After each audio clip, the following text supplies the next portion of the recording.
Hey guys, welcome to Unwind Stories Hub. ഇതിപ്പോൾ ഈ ചാനലിലെ സെക്കൻഡ് വ്ലോഗ് ആട്ടോ. അപ്പോൾ നൈറ്റൊക്കെ ആയപ്പോഴത്തേനും ചുമ്മാ ഒന്ന് പുറത്ത് നടന്നാലോ വിചാരിച്ചതുകൊണ്ടാണ്. അങ്ങനെ നടന്ന് ലാസ്റ്റ് ആ നടത്തം ചെന്ന അവസാനിച്ചത് ഇവിടെ അടുത്തൊരു മോളിലായിരുന്നു. ചെന്ന് കയറിയപ്പോൾ തന്നെ ഒരു ടോയ് ട്രെയിൻ ഇങ്ങനെ വരുന്നുണ്ടായിരുന്നു എന്നവർക്ക്. അങ്ങനെ അതൊക്കെ കണ്ട് ഇങ്ങനെ നടന്നപ്പോൾ കുറേ കുട്ടി കുട്ടി ഷോപ്സും അങ്ങനെയൊക്കെ ചുമ്മാ പ്രത്യേകിച്ചൊരു പ്ലാനും ഇല്ലാണ്ട് കയറിയതാണ്. ചുമ്മാ ഒന്ന് നടക്കാനായിട്ടും കുറച്ച് ടൈം സ്പെൻഡ് ചെയ്യാനായിട്ടും. അങ്ങനെ നടന്ന് കുറച്ച് കാഴ്ചകളൊക്കെ കണ്ട് കഴിഞ്ഞപ്പോഴത്തേനും പിന്നെ ഒരു പ്ലാൻ ഇട്ടു, നമുക്ക് കുറച്ച് ഗ്രോസറി ഐറ്റംസൊക്കെ മേടിച്ചാലോ എന്ന്. സെൽഫ് കുക്കിംഗ് ആട്ടോ ഇവിടെ. അപ്പം കുറച്ച് ഗ്രോസറി ഐറ്റംസൊക്കെ മേടിച്ചാലോ എന്നൊരു പ്ലാനായി. അങ്ങനെ നേരെ അത് മേടിക്കാനായിട്ട് ലുലുവിലോട്ടോ ചെല്ലുന്നത്. മിക്കവാറും പർച്ചേസ് ചെയ്യുന്നത് ലുലുവിൽ തന്നെ ആയിരിക്കും.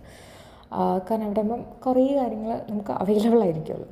അങ്ങനെ ചെന്നപ്പോഴത്തേനും അവിടെ സർപ്രൈസിങ് ആയിട്ട് കുറേ കുട്ടി സ്റ്റോൾസും കുറേ വെറൈറ്റി ഫുഡ് ഐറ്റംസും ചിക്കനിലും മട്ടനിലും ബീഫിലും ഡെസേർട്ടിലും അങ്ങനെ കുറേ വെറൈറ്റി ഐറ്റംസ്, ഈവൻ പാനിപ്പൂരി, പിന്നെ കുറേ varieties of cake, pastries, grill items, പിന്നെ ഷുഗർ കെയിനൊക്കെ ഇങ്ങനെ ചെയ്യുന്നുണ്ടായിരുന്നു അവിടെ. ഷുഗർ കെയിൻ ജ്യൂസൊക്കെ ചെയ്യുന്നുണ്ടായിരുന്നു. പിന്നെ പേസ്ട്രീസ്, കേക്ക്, പിന്നെ ഇത് കുറേ നാടൻ ഡെസേർട്ട്, നമ്മുടെ ഹൽവ എന്നൊക്കെ ഞങ്ങൾ കുറച്ച് ഇങ്ങനെ ടേസ്റ്റൊക്കെ ചെയ്യുന്നുണ്ടായിരുന്നു.